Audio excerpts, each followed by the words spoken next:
আপনারা সকলেই জানেন আমরা আজকে এখানে কেন জড়ো হয়েছি।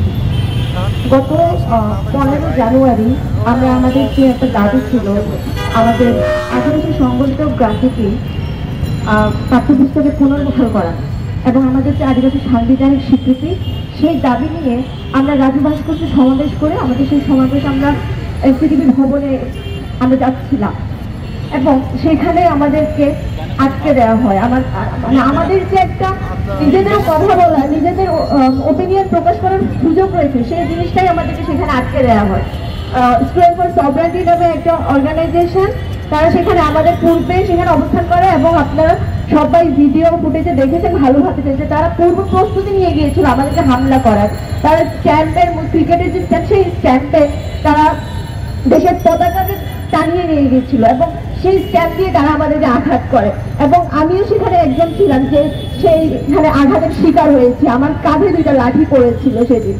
আমরা একদম পেছন দিকে ছিলাম এবং অত দুঃখের বিষয় এটা যে সেদিন পুলিশ ছিল, বাট তারা আমাদেরকে রক্ষা করে নাই, আমাদেরকে সেই সন্ত্রাসীদের ছেড়ে দিয়েছিল। এমনি আমাদেরকে সামনের দিকে মারা হয়েছিল, আমি ছিলাম পেছন দিকে।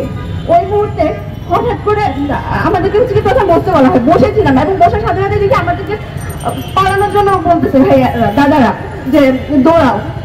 এমন অপ্রস্তুত হয়ে গিয়েছিল, আমি যখন পেছন দিকে তাকাই দৌড়ানোর জন্য, তখন দেখি যে পেছন দিকে পুলিশটা হচ্ছে কি আমাদের মানে তাদের যে ষড়যন্ত্র হিসাব দিয়ে তারা আসছিল আমাদের দিকে।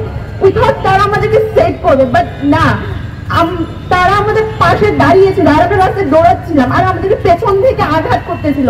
আপনারা সবাই ভিডিও ফুটেজে দেখেছেন যে কিভাবে শ্রেষ্ঠাদিককে দণ্ডাকে কিভাবে মারা হয়েছে। আমরা সেখানে যারা ছিলাম সেদিন আমাদেরকে অতর্কিত ভাবে হামলা করা হয় এবং সেদিন আমি না চারপাশ দিয়ে আমাকে পুরো ঘিরে ধরেছিল, মানে আমার মনে হচ্ছিল যে আমি না মরে যাবো। বাট ওই মুহূর্তে ওইখানে দোকান থেকে বেশ কয়েকজন, মানে আমি যে জায়গায় আটকে গিয়েছিলাম তার সামনে একটা হচ্ছে আপনার কাপড়ের দোকান ছিল, স্টোর ছিল, সেখান থেকে লোকেরা এসে চারপাশে যে আমাকে ঘিরে ধরে, সেখান থেকে তারা আমাকে বের করে নিয়ে যায় এবং ওইখানে আমাকে বের করার সময়, মানে ওইখানে চারপাশে যারা সন্ত্রাসীরা ঘিরে ছিল আমাকে, সেখান থেকে বের করার সময় একটা লাঠি হচ্ছে ওয়েস্ট করে একটা ভাইয়ার হাতে লাগে, উনি আমার বদলে ব্যথা পান। সেদিন যদি আমাকে ওই ভাইয়ার ওখান থেকে বের করে না নিয়ে যেতেন না, আজকে শ্রেষ্ঠাদের পাশে হয়তো আমিও থাকতাম। আর তারা যেভাবে আমাদেরকে হচ্ছে কি অমানবিকভাবে হামলা করেছে, আজকে শ্রেষ্ঠাদের পাশে আমিও থাকতাম। আমি জাস্ট সেদিন আমাদের 15 জুলাই যেভাবে হচ্ছে কি ক্যাম্পাসে আমাদেরকে হামলা করা হয়েছিল, জাস্ট আমাদের সেই জিনিসটা ইমাজিন করছিলাম যে কেউ এগিয়ে আসছে না সাহায্যের জন্য, পুলিশদের জাস্ট পুতুলের মতো দাঁড়াই আসছে, আমাদেরকে প্রোটেকশন দেওয়ার মতো কেউই নাই। এই ধরনের একটা সিচুয়েশন, সেই জুলাইয়ের কথা আমি ভাবতেছিলাম ওই মুহূর্তে, মানে এই ধরনের আমাদের কিছু ঘটনা আমাদের সাথে ঘটেছে। আমরা স্টিল ট্রমাটাইজড, যখন ভিডিওগুলো দেখি জাস্ট মনে হয় যে এখান থেকে আসলে বেঁচে ফিরছি জীবন নিয়ে, কতটা দুর্বিষহ বিষয় ছিল আমাদের জন্য ওই মুহূর্তটা। আর দেখেন আপনার ভিডিও ফুটেজে প্রত্যেকটা মানুষকে চেনা যায় যে কারা অ্যাকচুয়ালি আমাদেরকে অ্যাটাক করছে, কারা মারছে, কিন্তু শুধুমাত্র যারা হচ্ছে কি 2 জনকে তারা অ্যারেস্ট করেছে।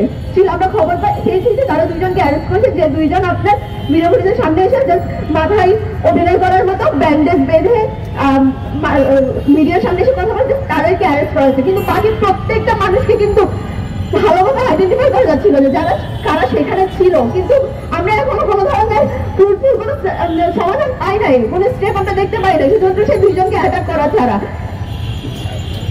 মানে বিপদ থাকতেই পারে, বাট এইভাবে যে অ্যাটাক করতে হবে কেন আমাদের দেশে? আমরা একটা স্বৈরতন্ত্রী সরকারের পতন ঘটিয়েছি, কেন ঘটিয়েছি? যাতে আমাদের যে right of speaking, right of speech, আমরা যে কথা বলতে পারবো, নিজেদের অপিনিয়ন প্রকাশ করতে পারবো, সেই অধিকারটা যাতে আমরা পাই। কিন্তু আমরা যারা পার্বত্য চট্টগ্রাম থেকে বিলং করি, যারা আছি, আমাদের কেন সেই অধিকারটা নাই? আমরা কেন কথা বলতে গেলে আমাদেরকে সবসময় লাঠি বাজা করতে হবে? রাজ্যের কাছে আমরা জবাব চাই। ধন্যবাদ, বেশি কিছু বলার নয়।